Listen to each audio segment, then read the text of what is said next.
What's up, everybody? Welcome back to the channel. I'm Frank. For those of y'all just joining for the first time, this is Morals Over Money. I wanted to make like a little intro to the channel, I guess you could call it. I don't even know if, channel been up and running for a little over a year. So, excuse me. So I don't even know if that's the correct term, right? But I get a lot of DMs of people asking me why I do what I do, right? Why I created the channel, what made me create, what made me think of doing what I do. Do me a favor, if you like what you see, please subscribe, hit that like button, tell a friend about the channel. That type of stuff helps the channel out immensely. You guys couldn't understand. Anybody that has a YouTube channel knows just how much that a like, a comment, and subscribing helps the channel to grow. So back in 2000, I came out of prison in 2015, December 23rd, 2015. By the way, I'm about to max my sentence out, which means I will no longer be on parole, probation, nothing. This is the first time that I will be unsupervised since probably the age of like 12, 13 years old. So I'm excited for that. Really, the only thing that's going to change is I don't have to pay that damn supervision fee every month, which in Pennsylvania, when you're on parole, you got to pay every month. You got to cut them a check. So I don't have to pay that supervision fee, and I also don't have to ask for permission when I travel. Because if those of y'all that have been around the channel for a little while, know that I had a trip all planned and ready to go to Puerto Rico last year, and literally a day before my flight took off, I had to cancel my trip because my parole officer said, can't go. So, excuse me, I'm on these Hershey Kisses. I'm on a kick right now with Hershey Kisses. So, anyway, so 2015, I came out of jail. Early 2016, I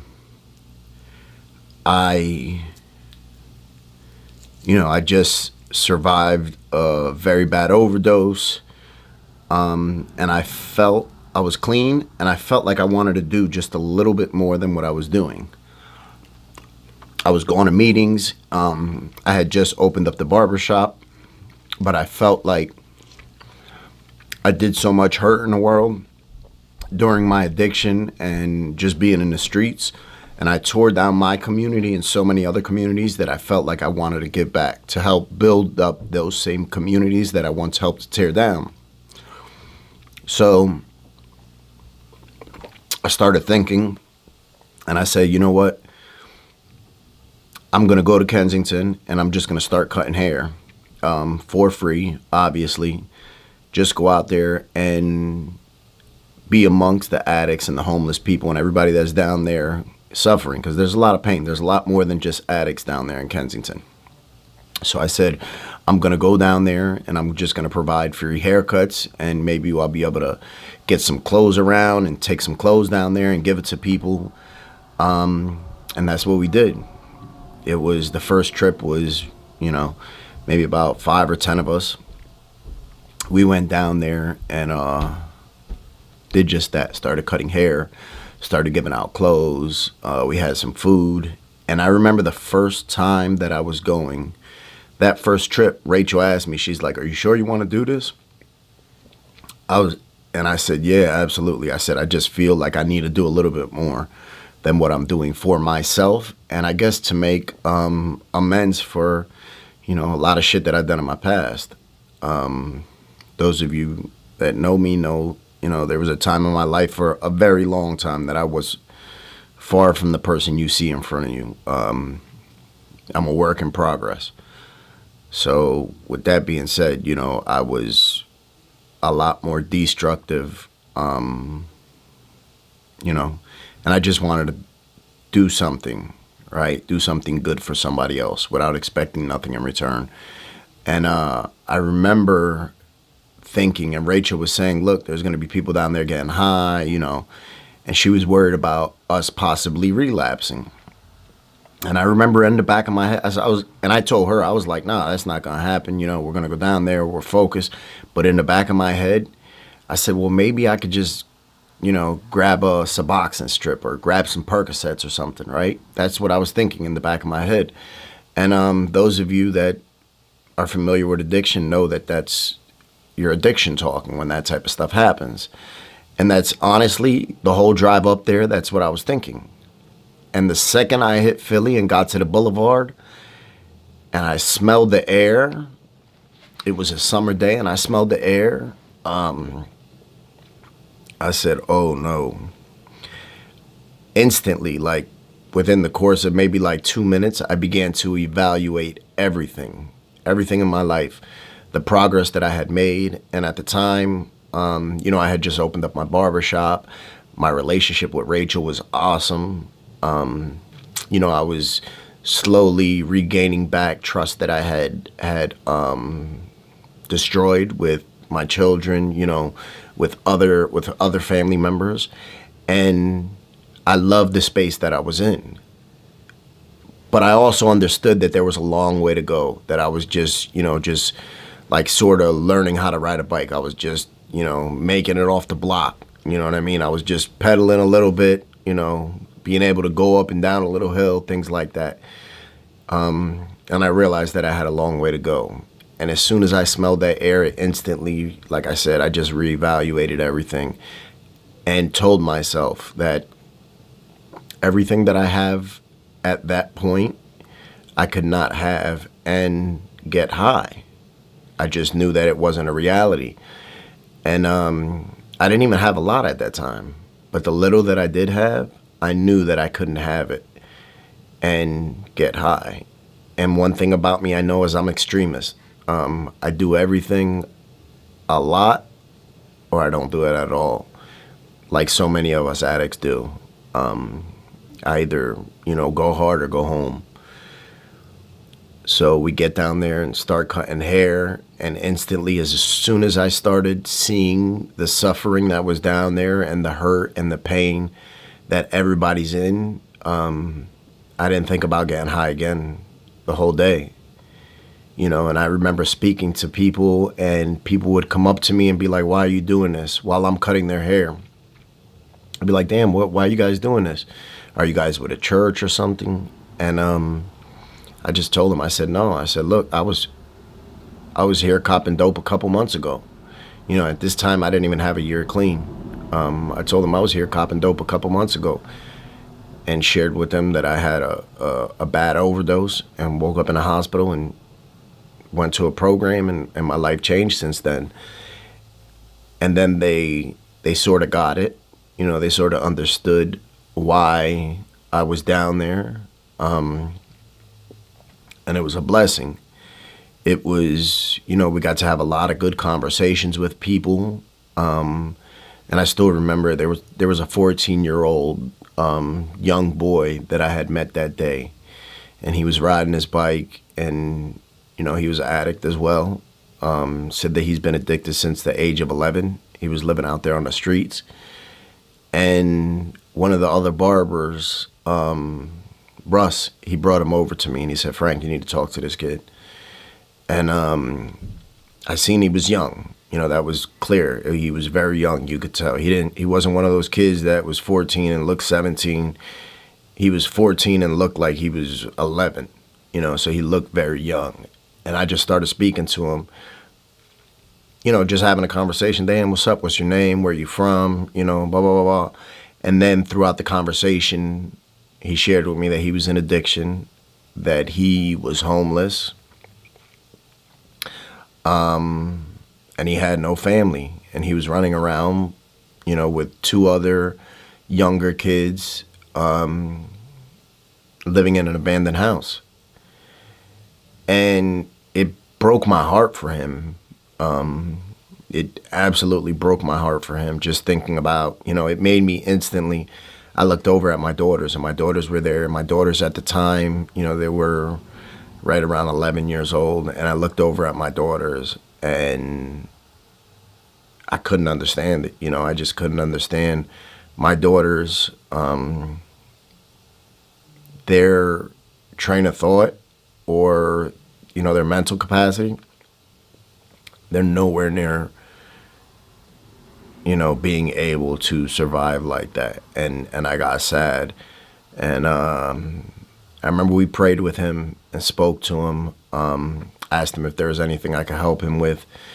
And I think he all he wanted was a haircut and like a pair of sneakers or something, because he had on, if I'm not mistaken, he had on 2 different sneakers. And that young man put a lot of things in perspective for me. I talked to him for about, maybe about 20 minutes, half an hour. And in that 20 minutes or half an hour, he put a lot of things in perspective for me and made me realize just how lucky I am. At the time, we were living paycheck to paycheck. Rachel was holding down the bills. But I realized we were lucky. We were clean. To that young brother, I owe him a very big thank you. And he has no idea how much of a role that he has played in my life, just from sharing his story with me. And I never seen him after that. Hopefully he got clean, and now he would be about 17, 18, and hopefully he got clean and is doing what normal 17, 18-year-old kids are doing. But there's always the sad reality that maybe not, maybe not. And through talking with a couple people that day and the next trip and the next trip and the next trip, I realized that the people I was meeting, they were special people. And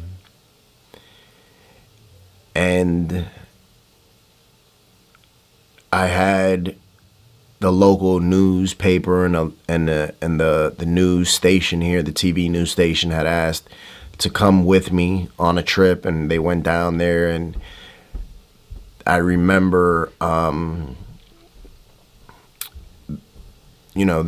telling me, it was like, man, you need to document what you're doing here. What you're doing here is special. And at first I was standoffish. I was like, no, I don't want to do that. I didn't want to put anybody on camera that was in the middle of addiction, sometimes at the lowest points of their life, shame and embarrassment and guilt and all that type of stuff goes hand in hand with addiction. And I didn't want to put nobody, to help anybody expose that, I guess. And then I realized that there were certain people that just wanted somebody to listen, that they would talk to me and they just wanted somebody to listen. They wanted their story to be heard. They wanted for people to stop judging them. They just wanted people to realize that they were good people and just have a bad problem. That they weren't scum. They weren't, they might be homeless, but they weren't thieves, or they weren't murderers, or weren't rapists, whatever it might be. That they weren't that people didn't have to be scared of them. That they were just hurting, and that's the way they chose to deal with their pain, by self-medicating, by using drugs to help numb the pain. They're called painkillers for a reason. They help to take our pain away. And slowly but surely, I started interviewing people. And at first, it wasn't even really interviews. We just sit there with the camera on and talk. And of course, I'd, let them know, I asked them permission and stuff like that. And people would say no, and some people would say absolutely. And I just started saving the videos and the recordings, and I still have a lot of them that I have never put out. The audio wasn't good, the video wasn't good, stuff like that, just because I didn't know what I was doing. A lot of them I was just recording on my phone, and I just kept at it and kept up, and realized that along the way, People were being put back in contact with their family members that they haven't seen, family members that they didn't know if they were alive. You know, you wouldn't believe the type of DMs and emails and stuff that I get from family members saying, thank you. I haven't seen my son in 4 years. I didn't know if he was alive.